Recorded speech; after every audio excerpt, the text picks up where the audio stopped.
ایک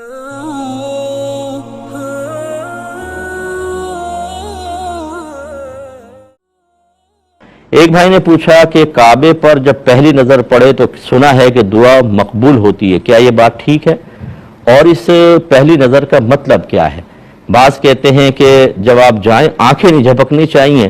کعبہ کے پاس آنکھ جھپک گئی تو بس پھر یہ پہلی نظر نہیں ہوگی، تو کیا حکم شرع ہے؟ اور اسی طرح کہتے ہیں کہ اگر مکے میں 7-8 دن کا قیام ہو اور ہم بار بار حرم میں جائیں تو کیا ہر دفعہ حرم میں جا کر جب کعبے کو دیکھیں گے تو پہلی نگاہ کہلائے گی؟ دیکھیں احادیث میں یہ بات موجود ہے کہ کعبے پہ پہلی نگاہ پڑے تو انسان جو دعا مانگے اللہ تبارک و تعالی اسے قبول فرما لیتا ہے، لیکن اس میں ہر جگہ جب اس طرح قبولیت کا لفظ کہا جاتا ہے ایک بات ذہن میں رکھیے گا کہ تقدیر مبرم تبدیل نہیں ہوگی۔ اگر اللہ تبارک و تعالیٰ کا ازلی فیصلہ اس کے خلاف ہے تو اللہ تعالیٰ اس کو بعین ہی آپ کی مرضی کے مطابق پورا کر دے، یہ ضروری نہیں ہے۔ ہاں اللہ تعالیٰ اس کا کوئی متبادل آپ کو دے سکتا ہے، آلٹرنیٹ دوسری چیز دے دے گا، یا آپ کی دعا کو محفوظ رکھے گا اور میدان محشر میں اس کا بہترین بدلہ دے گا۔ اس لیے بعض لوگ ایسے ہوتے ہیں کہ جب حدیث کے اندر کوئی بات آئی ہوتی ہے کہ آپ یہاں دعا مانگے، ان الفاظ سے مانگے، مقبول ہوگی، تو کہتے ہیں مقبول تو ہوئی نہیں، تو انہیں شک پیدا ہوتا ہے کہ شاید یہ حدیث ٹھیک نہیں ہے۔ حدیث اپنے مقام پہ ٹھیک ہے، لیکن قبولیت کی صورتیں اصل میں اس شخص کے ذہن میں نہیں ہوتی ہیں۔ تو بہرحال کعبے پہ پہلی نگاہ پلک جھپکنے وپکنے کا کوئی مسئلہ نہیں ہوتا۔ آپ فرسٹ ٹائم جب کعبۃ اللہ کے پاس جاتے ہیں تو آپ جیسی نگاہ ڈالتے ہیں چاہے 10 دفعہ پلک جھپک جائے، یہ پہلی نگاہ ہے، آپ دعا فرمائیں۔ اور اللہ کی رحمت بہت بڑی ہے، اس لیے جب آپ مسجد حرم میں داخل ہوں، جب نگاہ پڑے آپ دعا مانگے، اللہ تبارک و تعالیٰ برکات سے نوازے گا۔ اس کی نظیر یوں ہم کہہ سکتے ہیں، خیر یہ قیاسی مسائل نہیں ہوتے، لیکن دلالت النص سے ہم یہ سمجھ سکتے ہیں کہ نبی کریم صلی اللہ علیہ وسلم نے فرمایا کہ جو اپنے ماں باپ میں سے کسی کو محبت کی نگاہ سے دیکھے تو اللہ تبارک و تعالیٰ اسے ایک مقبول حج کا ثواب عطا فرماتا ہے۔ صحابہ کرام نے عرض کیا رسول اللہ اگر کوئی دن میں 100 مرتبہ دیکھے، فرمایا اللہ کی رحمت بہت بڑی ہے۔ تو اسی طرح اس پہ قیاس کر لیں یا دلالت النص سے یہ فیصلہ کر سکتے ہیں کہ پہلی نگاہ جب آپ داخل ہوں تو پہلی نگاہ دعا مقبول، تو اللہ کی رحمت بہت بڑی ہے، آپ دعا مانگا کریں۔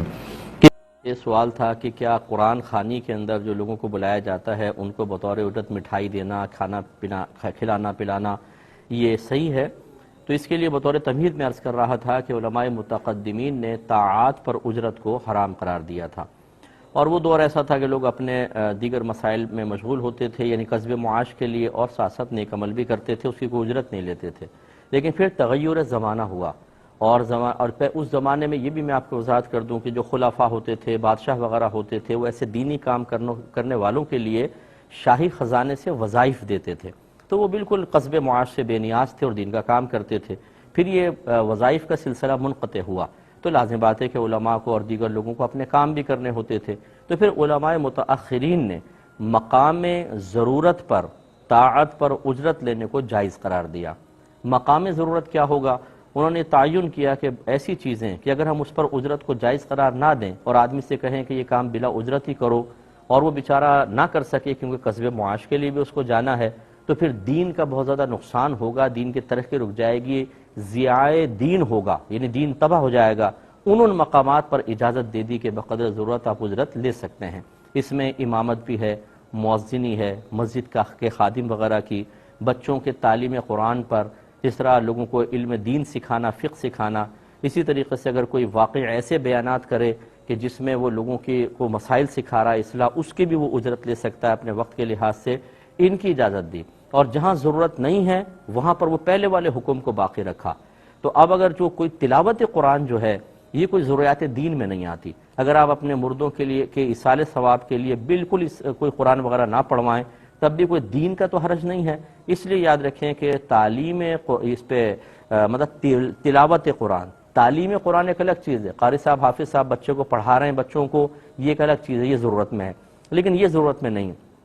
تو لہٰذا اس میں اجرت کو منع کیا گیا ہے۔ اچھا، اب قرآن خوانی کے لیے لوگ گھر پر آئے، اجرت کیسے بنے گی؟ کہ جب پہلے سے طے کر لی جائے کہ بھئی ہم آ رہے ہیں قرآن خوانی کے لیے، اتنے اتنے پیسے لیں گے، یہ مٹھائیاں ہوں گی، یہ کھانا پینا ہوگا، یہ تو صراحتاً طے کر لیا گیا۔ اس قرآن پڑھانا یہ ناجائز بھی ہے اور اس پر کوئی ثواب مرتب نہیں ہوگا۔ دوسرا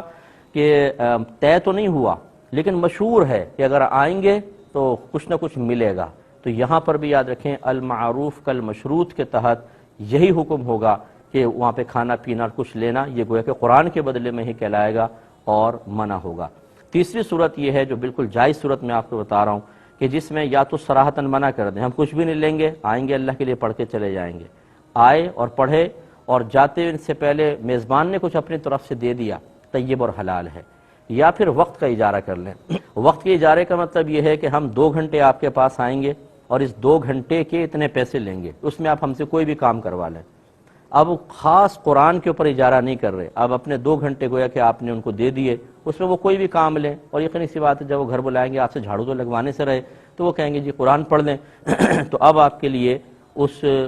کی اجرت لینا طیب اور حلال ہوگا۔ امید ہے کہ بات سمجھ گئے ہوں گے، لیکن اکثر ایسے ہوتا ہے جب آپ یہ مسائل کسی حافظ صاحب ایسے قاری صاحب کو سنائیں گے کہ جو لینے کے عادی ہوں وہ مجھ پہ ہی طنز کر دیں گے، وہ اپنے ہی ایک دین کی صورت نکال لیں گے، وہ کبھی اصلاح قبول نہیں کریں گے، کیونکہ جب کوئی شرعی مسئلہ ہمارے مالی مفادات پر ضرب لگا رہا ہو تو نہ مسئلہ اچھا لگتا ہے نہ مسئلہ بیان کرنے والا۔ لیکن اتنی تو ہم گزارش آپ سے کریں گے کہ ان قاری صاحب سے یہ کہہ دیں کہ بھئی آپ اپنے تائید کا کوئی فتوی لے آؤ تاکہ آپ کے لیے جائز ہو جائے، تو اس لیے بہرحال آپ اس میں احتیاط کریں۔